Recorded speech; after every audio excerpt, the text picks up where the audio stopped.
कहानी भरतपुर गांव के शेट्टी परिवार की कहानी है, जिसमें हरिवंश शेट्टी अपनी पत्नी और 3 बेटियों के साथ रहता है।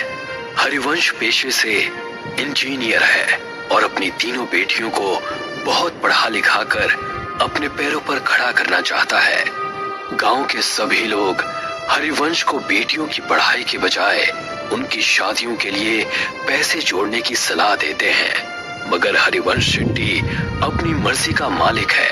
वो किसी की नहीं सुनता सिवाय अपने।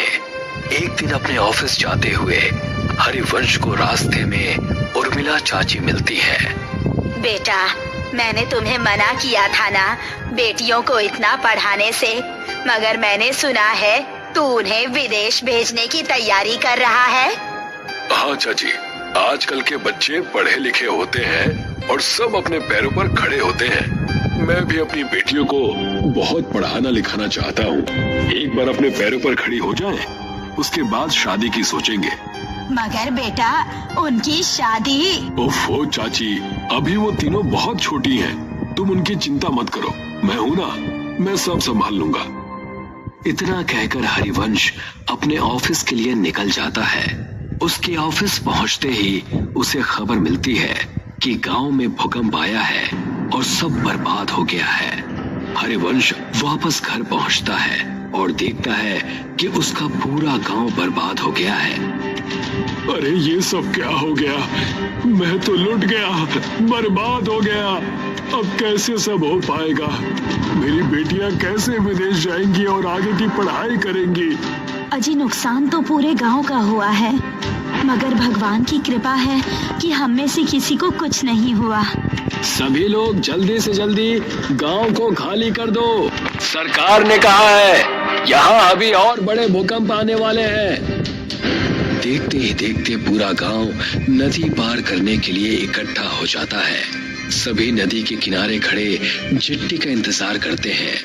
वहीं हरिवंश शेट्टी का परिवार भी अपने नंबर का इंतजार करता है। हरिवंश किसी सोच में डूबा है, तभी उसके कंधे पर कोई हाथ रखता है। हरिवंश पलट कर देखता है तो वो डर जाता है।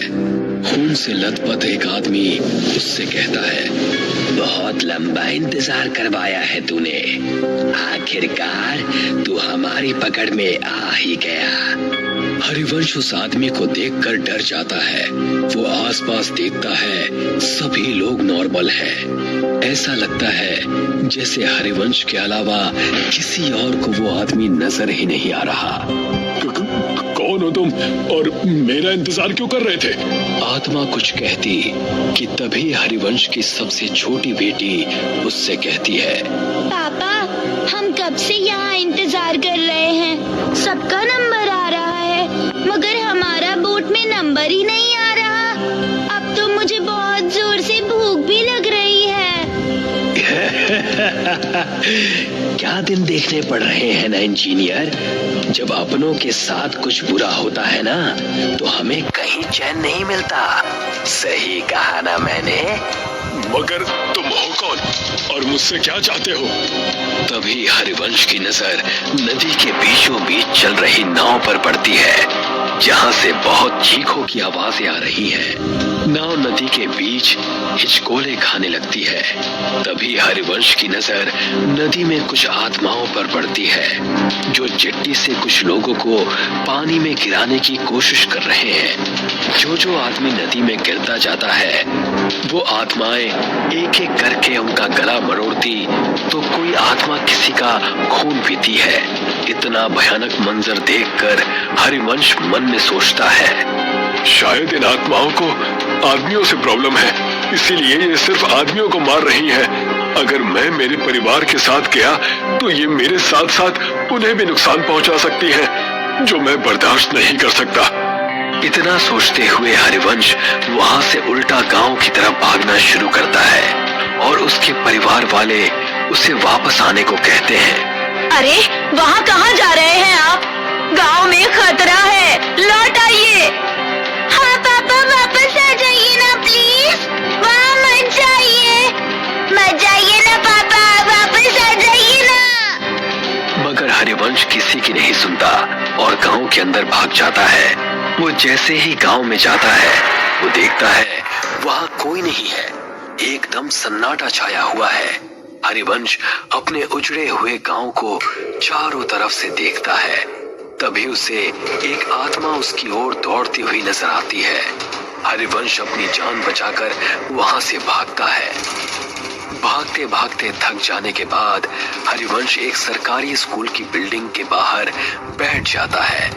वहां भी उसे सब उजड़ा हुआ दिखता है। तभी दो छोटे बच्चों की आत्मा हरिवंश के पास आती है और उससे कहती है, अंकल, हम तो मासूम से बच्चे थे ना, आपने हमें क्यों मार दिया? अब आपका नंबर है। मैं इन बच्चों को क्यों मारूंगा भला? मैं खुद बेटियों का बाप हूँ। हे भगवान, ये सब क्या हो रहा है मेरे साथ? वहाँ मेरा परिवार भी अकेला है। मुझे लगता है इन सबको कोई गलतफहमी हो रही है। हरिवंश ऐसा मन में सोच रहा होता है कि तभी एक भयानक औरत की आत्मा वहाँ आ जाती है और हरिवंश से कहती है, जब अपने परिवार से इतना प्यार करते हो तो दूसरों के बारे में कभी क्यों नहीं सोचते? अब तुम मरोगे और बहुत बुरी मौत मरोगे। हरिवंश ये सब देखता है और फिर इधर उधर भागने लगता है। वो भागते भागते वापस नदी के किनारे आ जाता है, मगर इस बार वो देखता है कि वो जहाँ खड़ा है वहाँ कोई भी नहीं है। तभी वो देखता है एक और चिट्ठी नदी के अंदर जा रही है जिस पर कुछ आत्माएं हमला करती हैं। हरिवंश को ये पहले समझ में नहीं आता। तभी वो देखता है कि गांव की तरफ से दौड़ती हुई आत्माएं हरिवंश के पास आ रही हैं। अब मेरा बच पाना मुश्किल है भगवान, मेरे परिवार का ध्यान रखना। तभी सामने से आती हुई आत्माएं उस पर जैसे हमला करती हैं। हरिवंश का पांव टकराता है और वो गिरते गिरते बचता है। वो अपनी नजर घुमाता है तो वो देखता है कि नदी पर एक पुल बना हुआ है। ऐसा कैसे हो सकता है? अभी तो यहाँ कुछ भी नहीं था, ये पुल कहाँ से आ गया? हरिवंश को लगता है कि शायद इस मुश्किल घड़ी में उसे कुछ समझ में नहीं आ रहा है। ये पुल पहले से ही यहाँ होगा, मगर उसने नोटिस नहीं किया। हरिवंश बिना कुछ सोचे समझे उस पुल पर चढ़ जाता है और वहां से दूसरी तरफ भागना शुरू करता है। भागते भागते वो ब्रिज के सेंटर में आ जाता है और यहाँ पहुँचते ही उसकी नजर नदी की दूसरी तरफ पड़ती है जहाँ उसका परिवार उसे बुला रहा है। हाँ,